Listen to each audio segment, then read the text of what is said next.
Lo que comenta Juan está bueno. Yo lo que le recomendé a Juan, que tuvo también la misma, por ahí la misma duda, che, no me salió. Bueno, fíjense de construirlo a mano, hacer a mano el gráfico, ¿sí?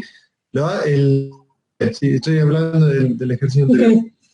Hacer a mano el gráfico, che, ¿cómo lo construyo? Desde acá hasta acá, desde acá hasta acá, ¿sí? Acá voy con 20, con 0 dB por década, desde acá arranco 20 y acá arranco con -40. Bueno, ¿y qué me va dando en cada tramo que voy calculando? ¿Tiene sentido lo que voy calculando? Si lo agarran y lo meten en MATLAB y meten valores y no les da, y les da cualquier fruta, no está bien eso. La idea es que lo piensen, que piensen paso a paso si cada cosa les viene dando que tiene sentido, y ahí lo deberían poder sacar un poco, ¿sí? Piensen que cada una que se después, bueno, se tiene que caer 20 dB con respecto a lo anterior. Y bueno, y ahí tendrían que ir sacando si están muy, muy lejos de ese valor o no, si tiene sentido. Acuérdense de si pusieron dB microvolt sobre metro o no. Fíjense si les está dando una diferencia entera, si una diferencia de 30 a 120 dB, para ver si ahí tienen un problema de escala, ¿sí? Y bueno, igual yo lo voy a mirar y les voy a ayudar, pero quisiera que traten de hacerlo, de rehacerlo de otra forma, a mano, lo que sea, y reentregarlo. Ahí te mandé la foto del gráfico que yo digo que va, de ahí dice que están de B. ¿Por dónde lo mandaste? ¿Por mail? Al mail, a tu mail. Vale, para que...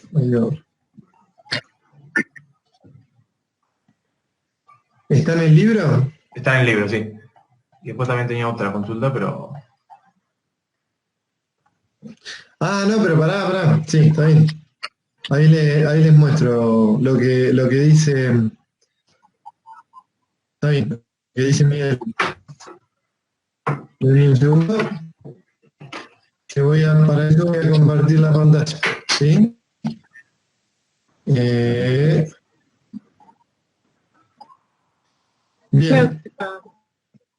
¿Ve?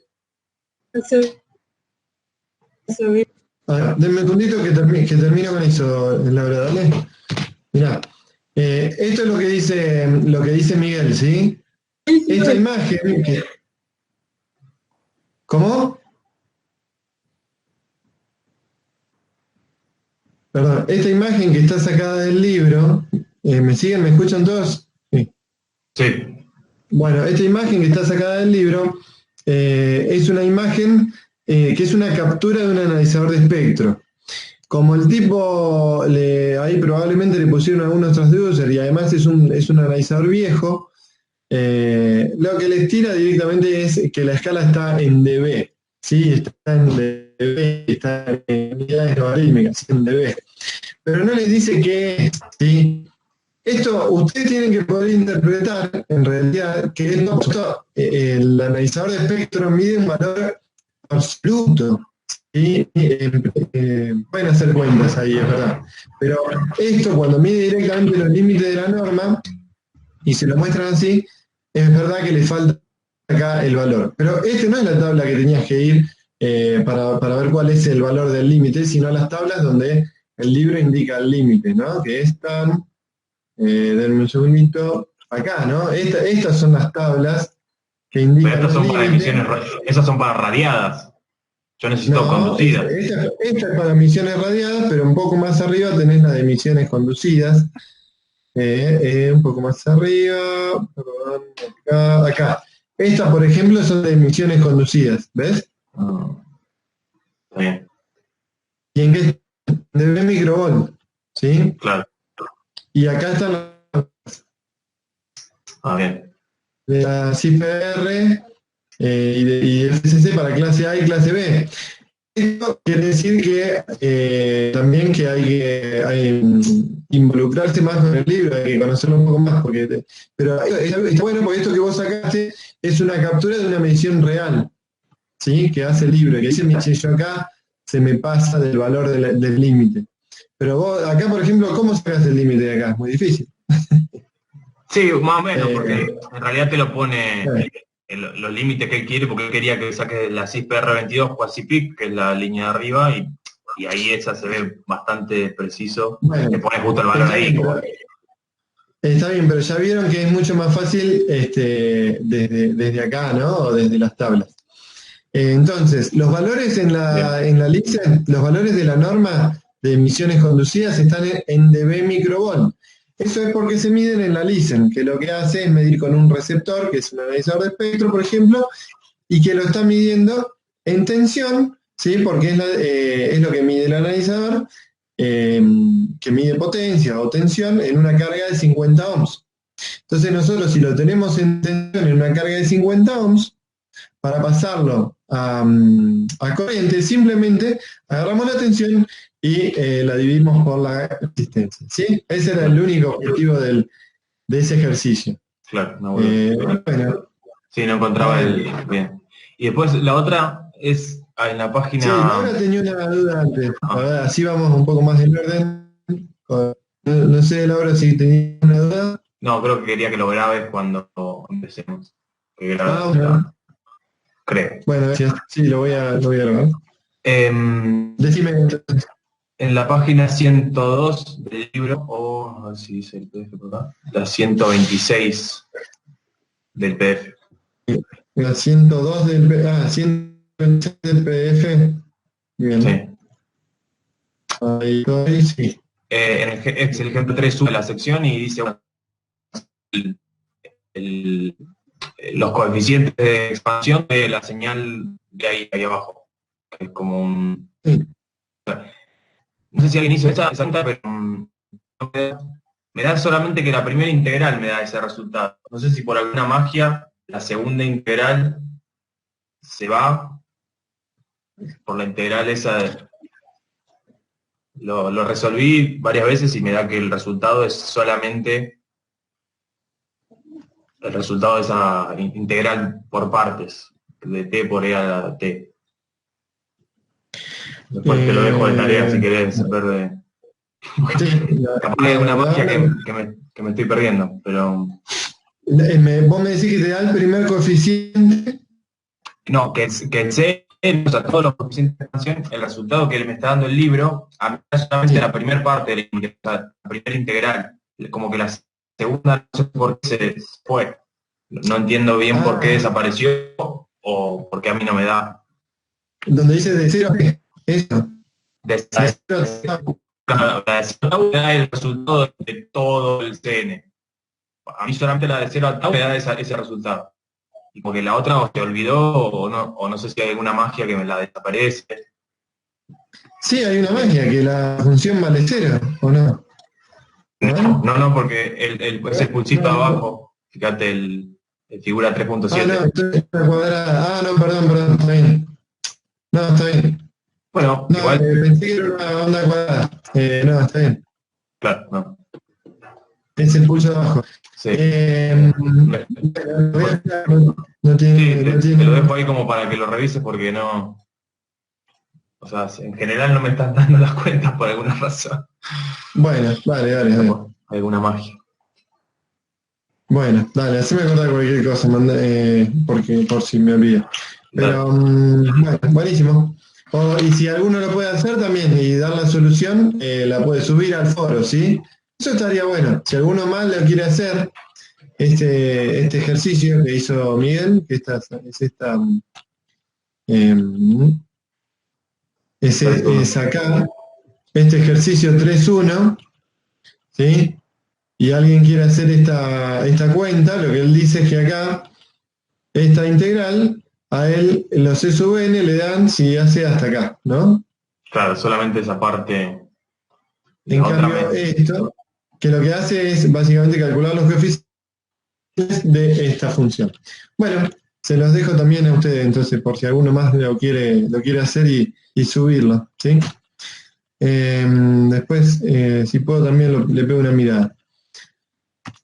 Bueno, ¿alguna duda más?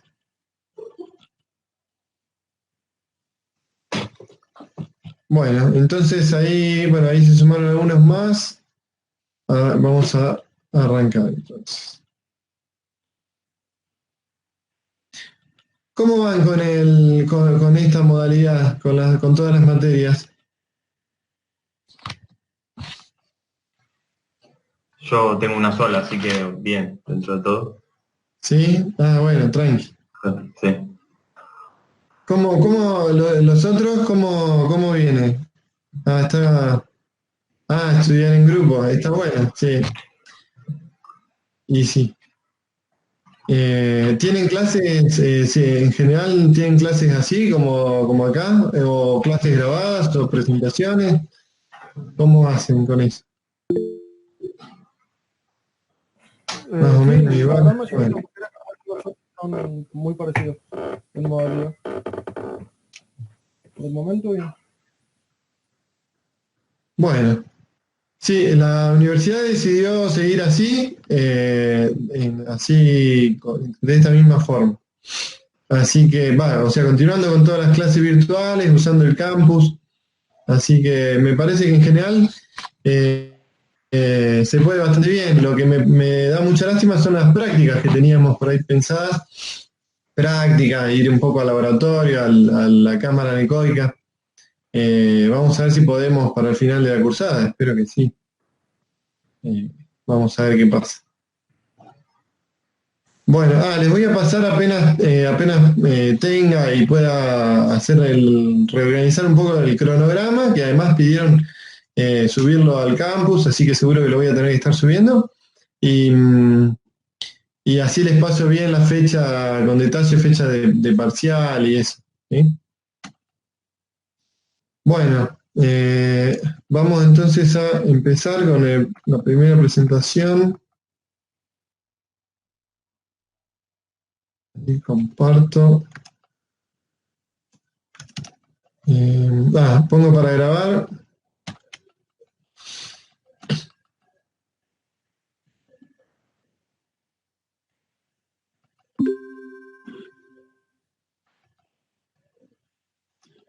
Bueno, y para compartir.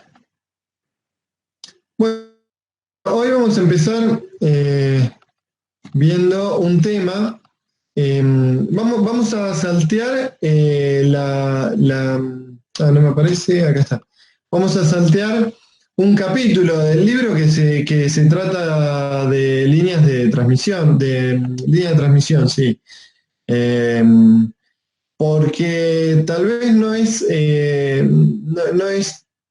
impacta tanto en estos contenidos, lo presenta en bastante detalle y entiendo que lo deberían ver también en otras materias, así que para no profundizar en cosas que no hacen exclusivamente a los contenidos más importantes del núcleo temático, ese capítulo lo vamos a saltear. Sin embargo, es importante tener en cuenta todos los conceptos de línea de transmisión, sobre todo para lo que es también relacionado con integridad de señal, ¿sí?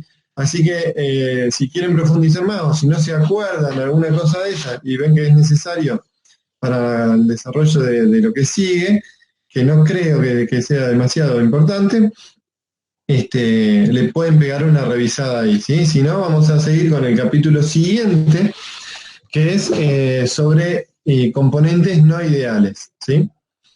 Así que eso es lo que vamos a ver ahora. Vamos a sacar acá. Bien, ¿todos ven la pantalla? Sí, ¿no?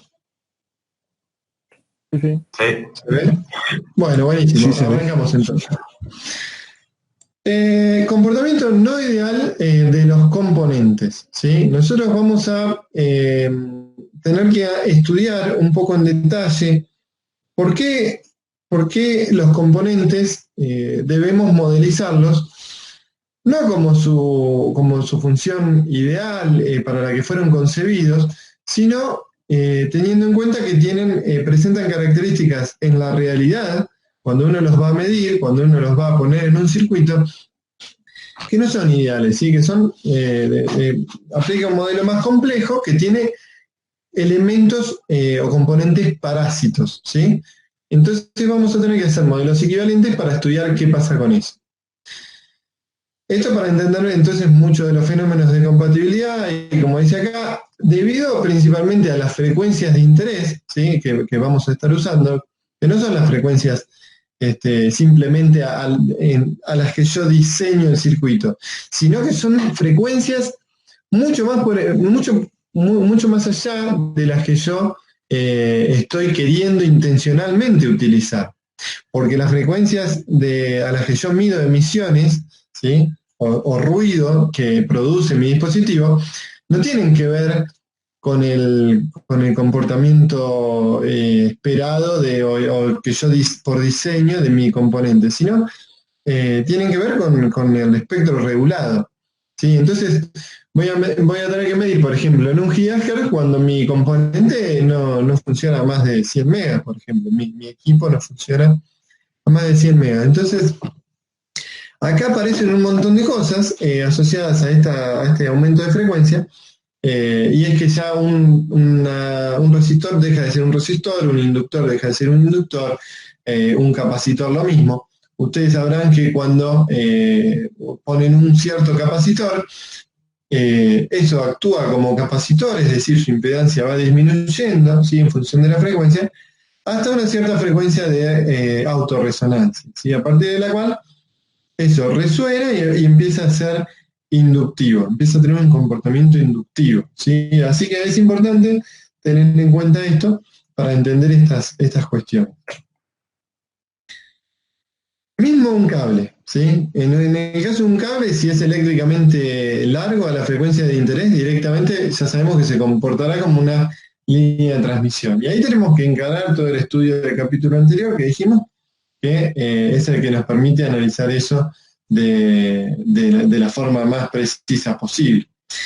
Si el cable es eléctricamente corto, como en el caso de lo que podemos llegar a utilizar unos tramos cortos de cable para ver qué le pasa como efecto parásito a los leads, ¿sí? los alambrecitos que están soldados o unidos a los componentes discretos, por ejemplo, through-hole, ¿sí?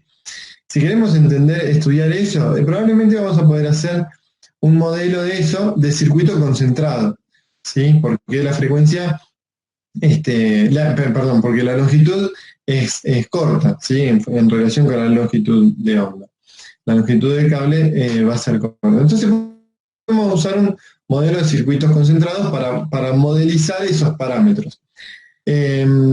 Así que, bueno, por supuesto, uno elige un cierto cable, en teoría, pensando en principio en la capacidad de corriente, en qué caída de tensión tiene, ¿sí? Ahí dimensiona el cable, por ejemplo.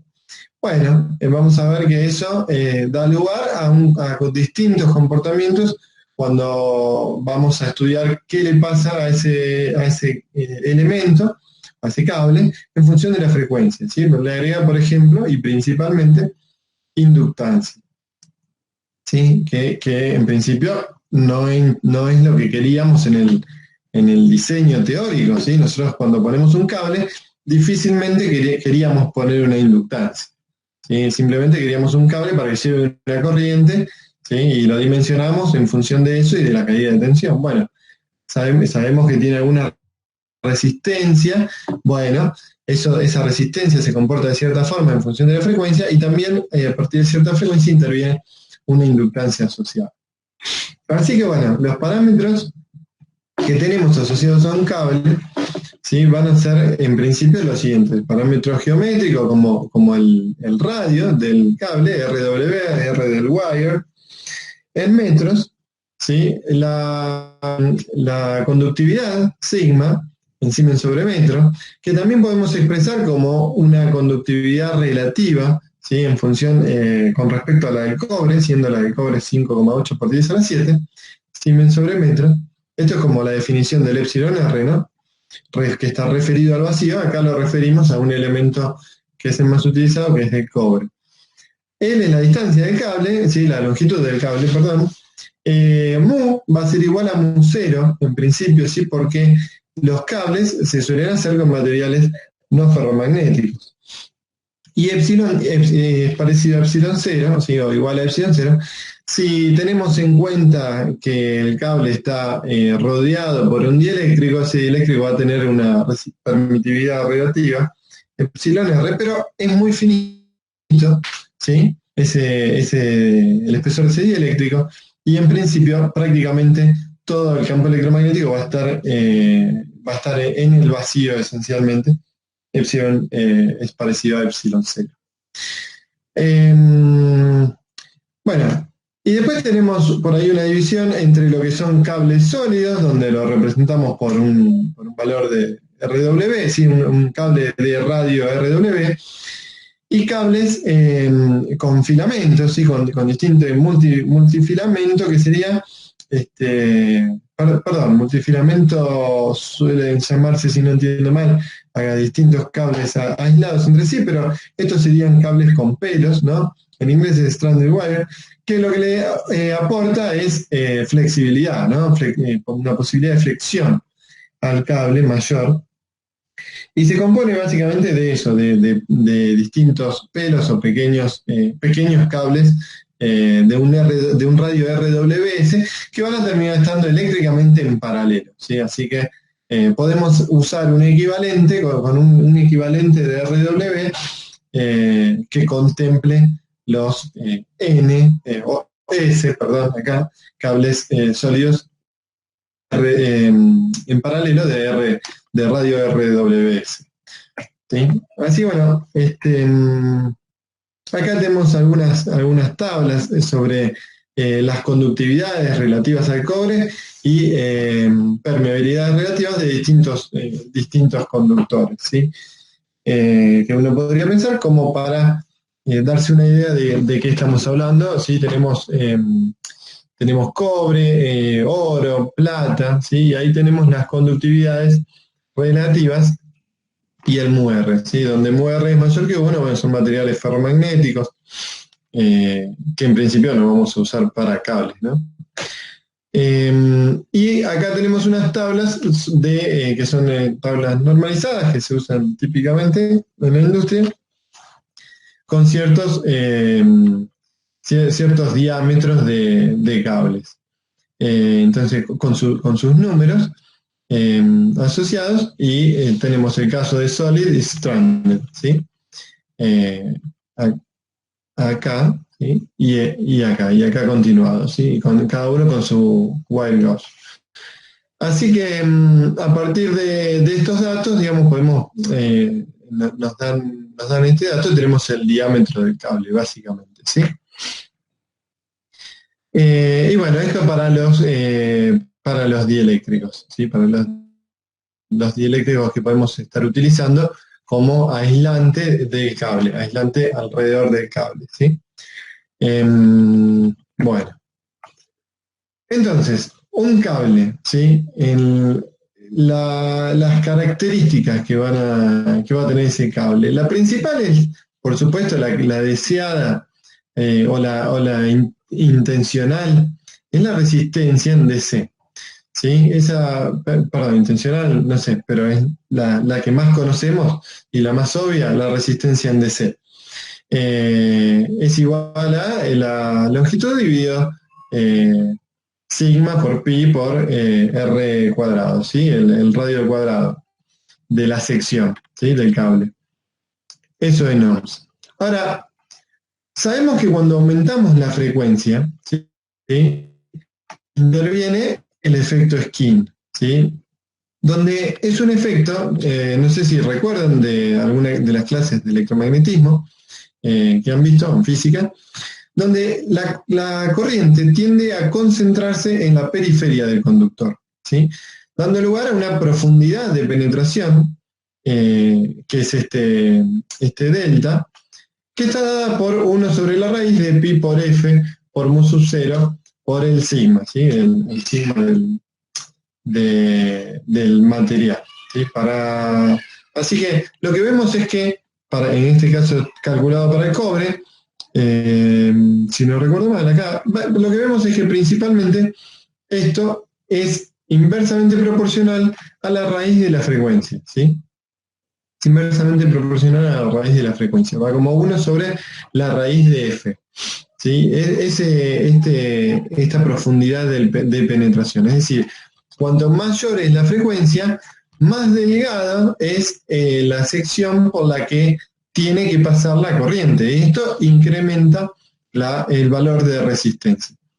Entonces tenemos dos casos que podemos distinguir. Para baja frecuencia tenemos una R de low frequency, que es igual a la R de C, ¿sí? Que esto se da cuando, podemos decir, esto se da siempre que el cálculo que hagamos, RW, si el radio, sea mucho menor que la profundidad de penetración, ¿sí? Entonces, si la profundidad de penetración es mucho mayor que el radio, entonces toda digamos, la corriente va uniformemente a través de toda la sección. Ahora, cuando ya en altas frecuencias, y esta es la expresión, ¿sí?, de la resistencia por unidad de longitud, ¿no? Esto es por unidad de longitud. Divido la resistencia por la longitud y esto es resistencia por unidad de longitud. Mientras que en altas frecuencias, ¿sí?, la resistencia por unidad de longitud, ¿sí?, R de high frequency, que lo tenemos para el caso de que la profundidad de penetración sea mucho más chica que el radio del alambre, del wire, entonces está dada por esta expresión, que fíjense que lo que estamos haciendo con esto es que en vez de tomar 1 sobre, digamos, la sección pi por el radio al cuadrado, lo que tenemos es pi por el radio al cuadrado menos pi por la diferencia, ¿sí?, del RW menos la profundidad de penetración. Es decir que estamos diciendo que la sección es exclusivamente aquella en la que se da en la que me está limitando la profundidad de penetración, ¿sí?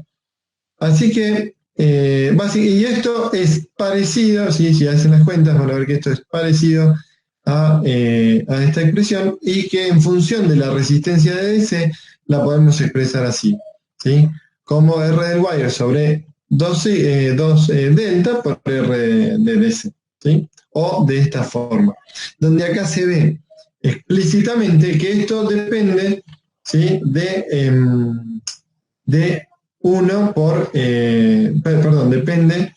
de la frecuencia, de la raíz de la frecuencia, ¿sí? Depende de la raíz de la frecuencia. Es decir, que esto lo que va a hacer es aumentar la resistencia en función de la frecuencia, ¿sí? No recuerdo si acá había llegado a otra cosa. No, dije lo mismo, me parece que sí. Como tienen la grabación la van a poder chequear. Pero sabemos que la resistencia en alta frecuencia aumenta con la raíz de la frecuencia, ¿sí? Justamente porque esto disminuye y esto está en el denominador del parámetro de la resistencia, ¿sí? Entonces, yendo a la filmina siguiente, lo que tenemos en el gráfico es así. La resistencia en DC o en baja frecuencia, ¿sí?, es independiente de la frecuencia hasta cierto punto. Y sabemos que en altas frecuencias, ¿sí?, crece con la raíz de la frecuencia. Esto quiere decir que crece 10 dB por década, ¿sí? 10 dB por cada 10 veces que aumentamos la frecuencia, esto creció 10 dB, ¿sí?, porque estamos con la raíz. Si fuera proporcional a la frecuencia, aumentaría 20 dB por década, pero como es la raíz, es 10 dB por década, la resistencia, ¿sí? Y este punto en el cual estas rectas se unen, ¿sí?, y acá se produce este quiebre, esta rodilla, se da cuando esto está en función de RW sobre el delta, ¿sí? Así que cuando RW es igual a 2 por delta, ¿sí?, R sobre delta es igual a 2, o sea, RW es igual a 2 por la profundidad de penetración, es donde se produce este quiebre, ¿sí? Acá tienen lo que les comentaba. Estaría bueno esta filmina, ponerla un poco antes para que se entienda un poco más este concepto, donde acá tenemos en DC y no tenemos la profundidad de penetración, ¿sí? Y acá en la corriente queda confinada a la periferia, y entonces ahí es donde le restamos y solamente nos quedamos con esta sección en la expresión anterior que teníamos acá, ¿sí?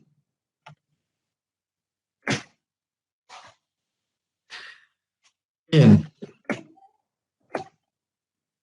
¿Está bien este concepto, este gráfico entonces se entiende? Vamos a tener que la resistencia del cable en función de la frecuencia va a aumentar, ¿sí? Eh, ¿Estamos con eso? Fíjense que es un resultado que por ahí uno no lo pensaba, no lo piensa en baja frecuencia.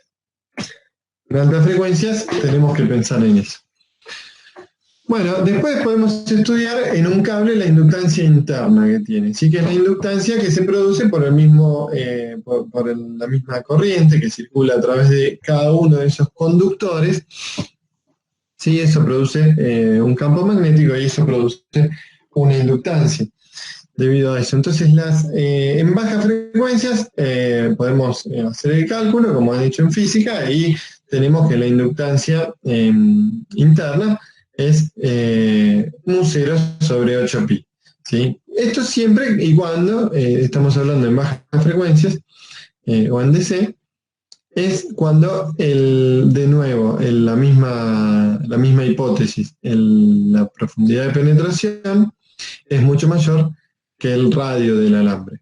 Ahora, y esto es aproximadamente 50 nanohenry por metro, ¿sí? Así que es un valor interesante para tener en cuenta, pero tenemos que tener en cuenta que en frecuencias más altas lo que tenemos es que la inductancia en alta frecuencia va a ser igual a 2 por la profundidad de penetración dividido el radio del alambre por el mismo valor que teníamos en DC, ¿sí? Por L de la inductancia interna en DC. Que en definitiva terminamos teniendo una inductancia interna, ¿sí? Que cae como con raíz de F, ¿sí? Cae a menos 10 dB por década, ¿sí? Entonces al principio es plana y cae en 10 dB por década, ¿sí? Y el quiebre es el mismo, es aquel para el cual el radio, ¿sí? Es 2 veces la profundidad de penetración. Bueno, lo paso rápido porque van a ver que no interviene demasiado, porque la inductancia externa en general es más importante o mucho más importante que la inductancia interna, y entonces esta en general lo podemos despreciar. Inductancia externa, cuando tenemos un par de conductores y estos forman un lazo, entonces lo que vamos a tener es la inductancia externa, ¿sí? Que lo que tiene en cuenta esto es justamente el área de lazo. Para dos conductores con esta geometría, ¿sí? Cada uno con radio RW, ¿sí? Pero separados a una distancia S, y tal que S sobre RW, es decir, la distancia es mayor a 5, es decir, que la de separación entre los cables es mayor que 5 radios, ¿sí? De forma de poder despreciar en principio efectos de acoplamiento. Entonces podemos ahí decir que la inductancia externa cumple con esta expresión, ¿sí? En Henry sobre metro, ¿sí? Entonces, esto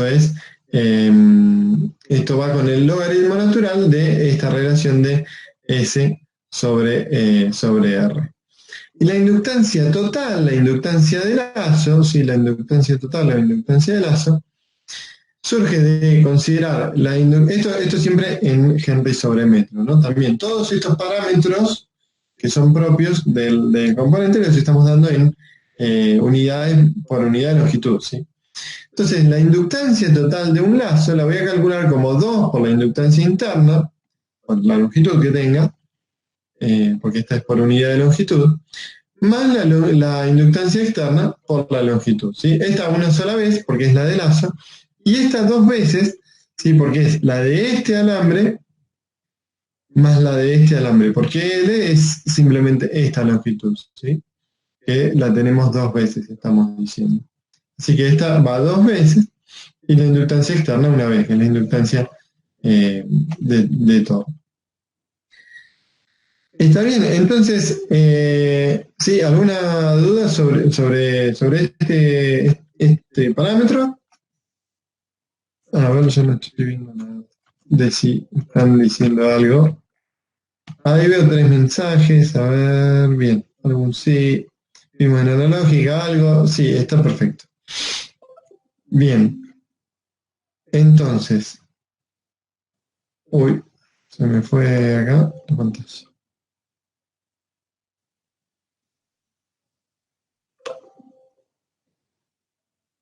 Dame un segundo, ahí estamos. Bien. Los cables tienen otro parámetro asociado que va a ser la capacidad. Así como tenían una resistencia por unidad de longitud, una inductancia interna y externa por unidad de longitud, también tenemos una capacidad por unidad de longitud.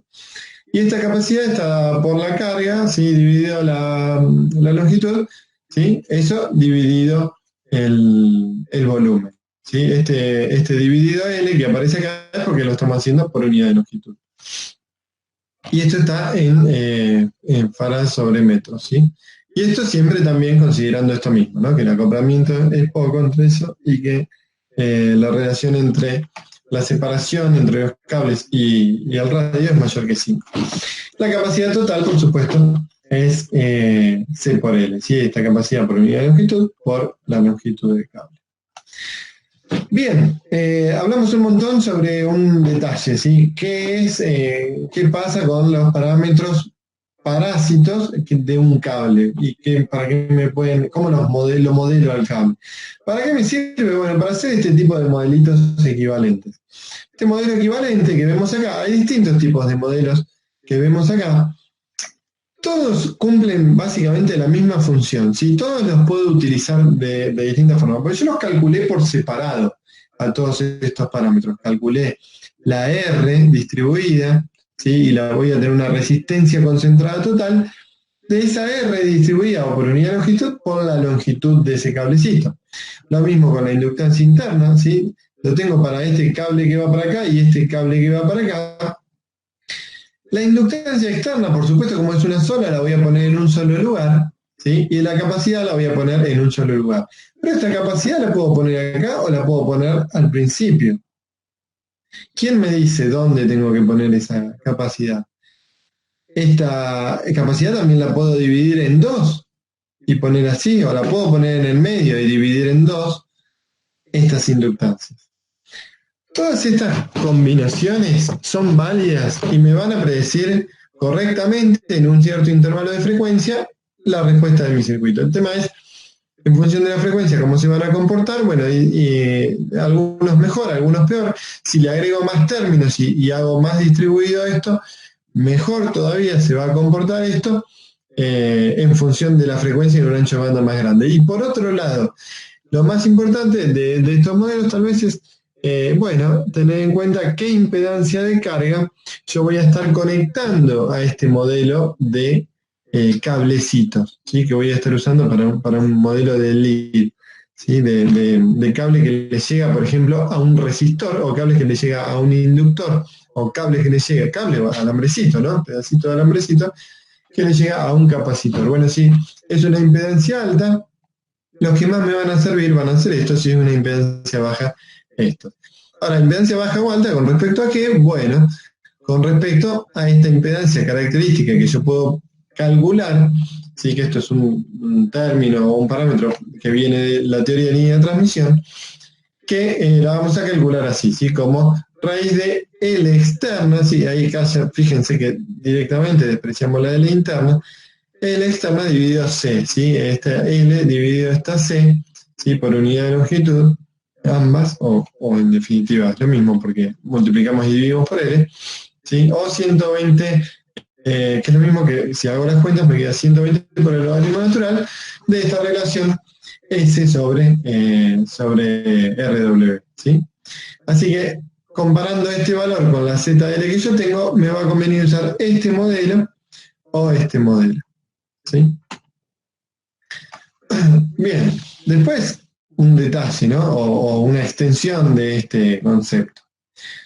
Cuando hablamos de pistas en PCB, también hablamos de wires, si quieren, nada más que, bueno, no técnicamente un wire, pero sí una pista, un tramo de cable o de conductor, ¿sí? Que va a llevar corriente. Así que el concepto es básicamente el mismo. Lo que vamos a tener es en continua, en DC, esta distribución, la corriente va en toda la sección de forma uniforme, pero cuando nos aumentamos de frecuencia lo que vamos a tener es algo así. Que lo que podemos hacer, para no tener que calcular cosas tan complejas, es hacer un delta equivalente, ¿sí? O lo podemos pensar como una profundidad de penetración equivalente de este tipo, ¿sí? Que lleva a una sección rectangular con ese sacado, ¿no? Con la periferia rectangular. Bien. Siempre y cuando sí cumplamos con estas hipótesis de que tanto el thickness, ¿sí? este valor de T de alto como el ancho W sean mucho mayores que la profundidad de penetración. Con eso tenemos, calculamos de esta forma este parámetro delta, ¿sí? O que lo que es parecido, o sea, aproximadamente parecido, si W, como suele pasar, es mucho mayor que T, lo podemos aproximar a T sobre 2, ¿sí? Al thickness sobre 2. Y en este caso entonces vamos a tener que la resistencia para baja frecuencia, bueno, es la resistencia en DC, que simplemente es esto, ¿sí? Es el área, ¿sí? T por W, ¿sí? Acá, multiplicado por la conductividad. Y en altas frecuencias lo que tenemos es lo mismo, es esta área, ¿sí? Ponemos esta área, que es esta expresión. Bueno, y acá lo mismo, a partir de que yo puedo calcular los parámetros de línea de transmisión, también puedo, o sea, si tengo los parámetros de línea de transmisión medidos o calculados con algún solver, puedo calcular estos parámetros si es que los necesito para hacer las cuentas y sacar a partir de esto, ¿sí? El modelo equivalente, ¿sí? Acá saqué R y acá puedo calcular LE y C, ¿sí? Entonces acá tengo R de baja frecuencia, R de alta frecuencia y tengo L, ¿sí? L externo, ¿sí? En este caso, y C, a partir de haber calculado por alguna forma, por ejemplo, un simulador de línea de transmisión o lo que sea, estos parámetros Z, C y B, ¿sí? O a veces directamente me calcula esto y ya los tengo. Y con esto entonces lo que puedo hacer es usar esto para modelizar lo que yo quiero, que es, che, yo tengo un componente acá, en el extremo de este modelo, tengo un componente que será real o ideal, ahora vamos a ver. Pero yo lo conecto con unas patas, unas patitas que digamos son estos leads, y los tengo que modelizar. Y esto ya vimos, puede ser tanto alambre como PCB, ¿sí? Como trazos de una pista de PCB. Bueno, entonces, ¿qué hago? Lo modelizo de esta forma, ¿sí? Cuando estoy hablando de modelizar el campo magnético, ¿sí? Lo voy a modelizar básicamente, ya dijimos que vamos a despreciar la inductancia interna, entonces lo modelizo esto con una inductancia externa, ¿sí? Y a esto con una capacidad. Esto va a ser lo que más importancia va a tener en estos modelos. La resistencia en general, que también teníamos en el modelo completo, también en general es despreciable o no influye tanto como la inductancia externa y la capacidad, y la inductancia interna también la estamos despreciando. Y con esto me permite hacer un lindo modelo, ¿sí? De este tipo. También de vuelta acá tenemos el mismo tema de hacerlo distribuido, ¿sí? Para el caso de que estemos simulando más una línea de transmisión, o un modelo pi, o un modelo t, o un modelo gamma invertido, o un modelo gamma, ¿sí? Entonces, tenemos estos distintos modelos para utilizar. Hola, si alguien quiere decir algo. Me parece que se activó un micrófono. Así que bueno. Bueno. ¿No tienen dudas acá? Entonces, bueno. Sigo con esto. Entonces les decía, acá tenemos distintos modelos de esta forma para representar esto mismo, ¿no? Y de vuelta va a depender del valor de esta impedancia, si el mejor modelo va a ser un modelo pi o un modelo gamma, etcétera, ¿sí? Esto es lo que mencionábamos antes. Entonces, fíjense, un poquito como para comparar, tener en cuenta esto. Acá tenemos una resistencia, ¿sí? Tenemos una resistencia y vamos a querer ver el efecto de esto, ¿sí? Son los leads. Fíjense que exageradamente mayor que va a ser la inductancia que tenga asociada a esto, ¿sí? ¿Sí? Con respecto a esto, a este tramito, ¿sí? Así que no es lo mismo usar esta tecnología para diseños de alta velocidad, por ejemplo, que utilizar esta tecnología, ¿sí?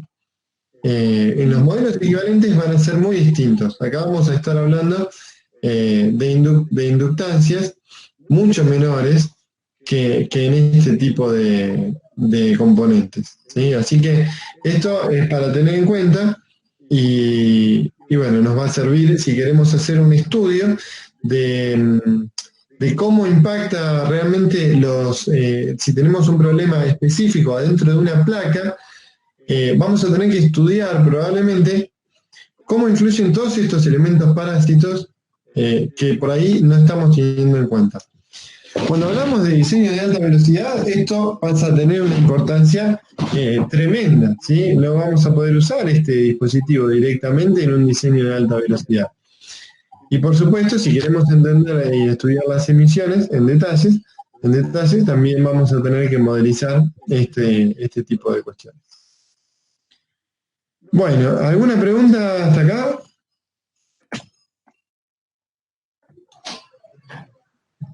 No, por ahora bien. No, viene bien. Bueno, sí, bueno, este tema, todo este capítulo es me parece bastante sencillo, tal vez sobre todo para los que son electrónicos. Tenemos mecánicos, perdón, de telecomunicaciones acá, sí, algunos hay seguro. Capaz que no tiene la misma base de circuitos, pero me parece que para lo que estamos mencionando acá sí, es algo bastante básico de diagramas de Bode, respuesta en frecuencia y hay modelos circuitales muy, muy sencillos, ¿sí? Así que bueno, hagamos un pequeño break, acá son unos 5 y ahora a las 7 arrancamos, así no se nos extiende tanto, ¿sí? Nos vemos ahora un ratito.